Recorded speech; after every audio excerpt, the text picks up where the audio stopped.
diversity, inclusion, equality, all of this stuff that gets bandied around. And there's been a lot of it recently. There's been an awful lot of it recently. And I heard someone say the other day that it kind of comes around in waves.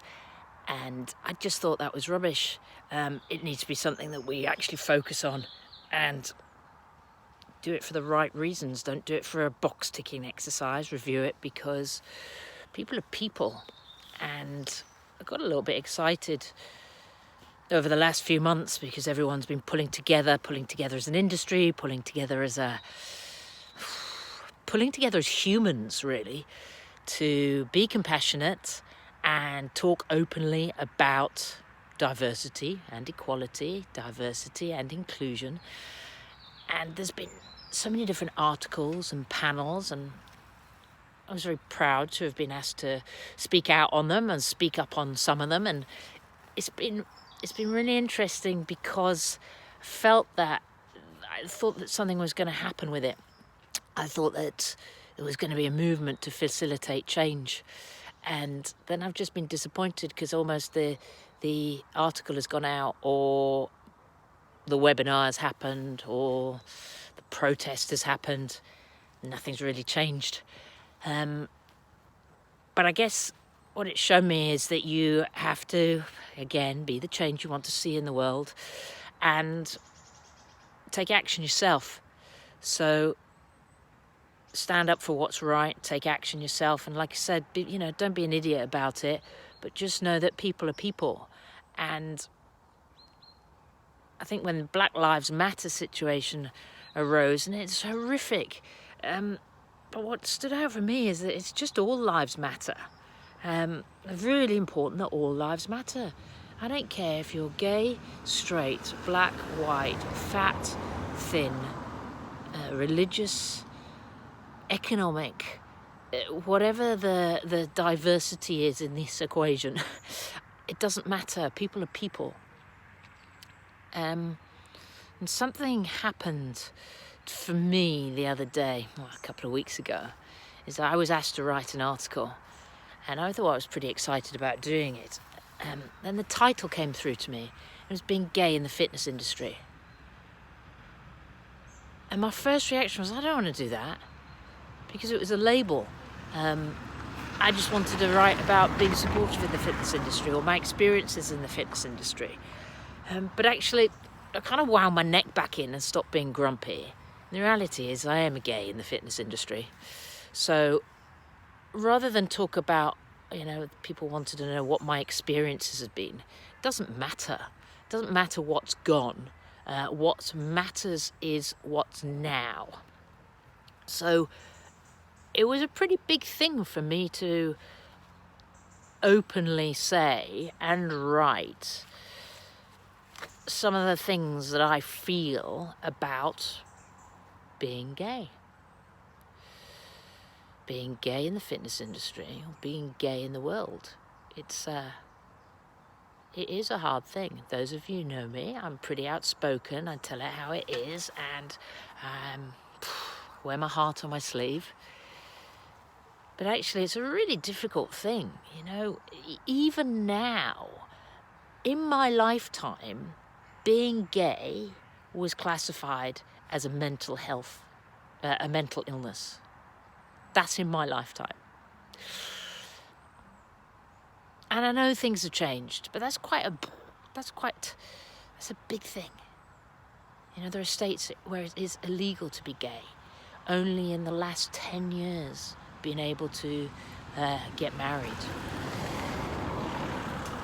If you were in a relationship with someone or a partnership with somebody and that person died, you'd have to fight for your rights to have access to stuff, for want of a better phrase, that was almost rightfully yours, or would be yours if you'd been in a same-sex, a heterosexual relationship, marriage, partnership even. So, rights have changed. And I don't think I've done the best job at not speaking out, but speaking up about it or sharing about it, because it is a really hard situation to be in. I almost on a weekly basis, you're put in an environment where somebody will say, and what does your husband think about that? Or, I went to Screwfix to pick up some parts, and the guy behind the counter, this is recently, within the last couple of weeks, the guy behind the counter said to me, asked me a question about the parts I was picking up, and I was like, look, I've got no idea. I just get sent to, I don't do the work. I just get sent to pick the stuff up. And he said, oh, your husband does all the work. And my response was, no, my wife does. The bloke, his face was a picture. His face was a picture. Now, why am I sharing this? I'm sharing this because, every single day, even me, I have to think and consider the situations that I'm in, almost come out to people on a regular basis. And it is a nerve-wracking environment, because you still never know how somebody is going to react. You can be sat round a room, and as soon as it comes out, you're talking about situation, you're talking about your home life, and as soon as it comes out that you go, actually, and you're brave enough, and it does, maybe it's not for everybody, but for me, I have to be brave enough to say, my wife, who I'm very proud of, you never know what the reaction's gonna be. Sometimes there's a palpable or on people's faces. So what I would say is, be bold, be brave, be accepting of everybody, irrespective of their colour, their height, their sexuality, their religion. People are people.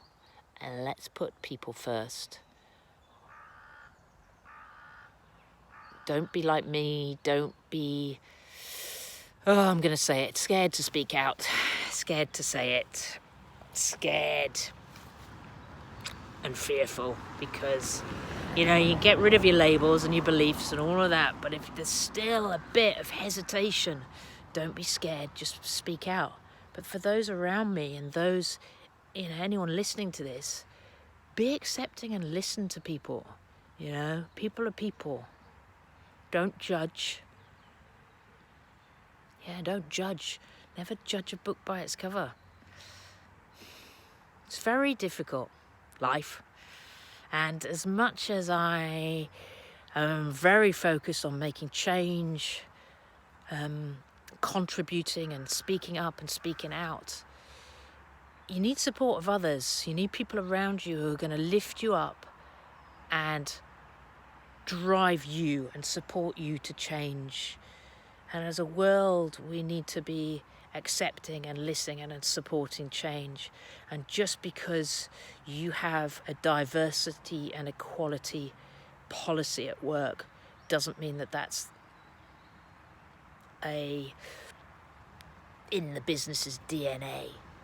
Look around you, watch people's behaviours, listen to their attitudes. Doesn't mean I can't have a joke and appreciate life, but make sure that comes from a good place.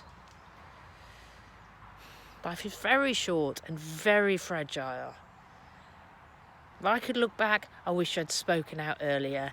I wish I'd been brave enough for facilitating change to help others, that to maybe the world would be a better place than it is today.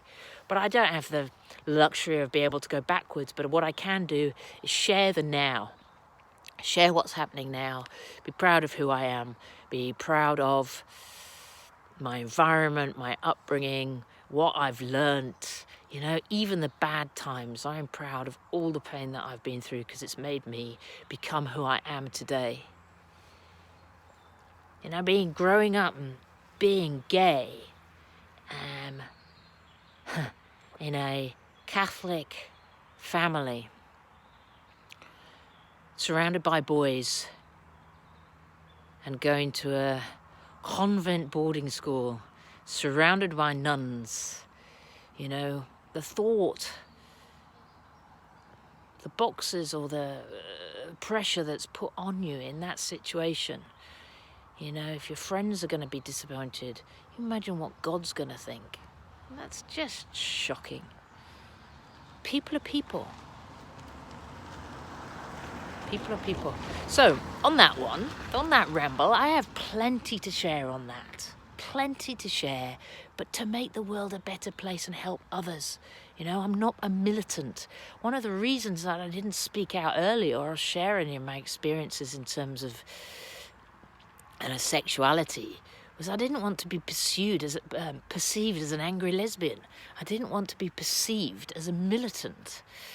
I just want to be perceived as Rachel, as a person, accepted for that, which in the main, and don't get me wrong, in the main I absolutely am. And people are incredibly supportive. But it's still always there. It's still always there. It's still something you always have to push forwards for to help make the world a better place for others. So have a look at your diversity policy. Have a look at how you're recruiting. Have a look at how you're speaking to people. And if you haven't read the Matthew Syed book, Rebel Ideas, you must. It is not just about colour, prejudice, or, you know, your standard diversity. It's not just about ethnics.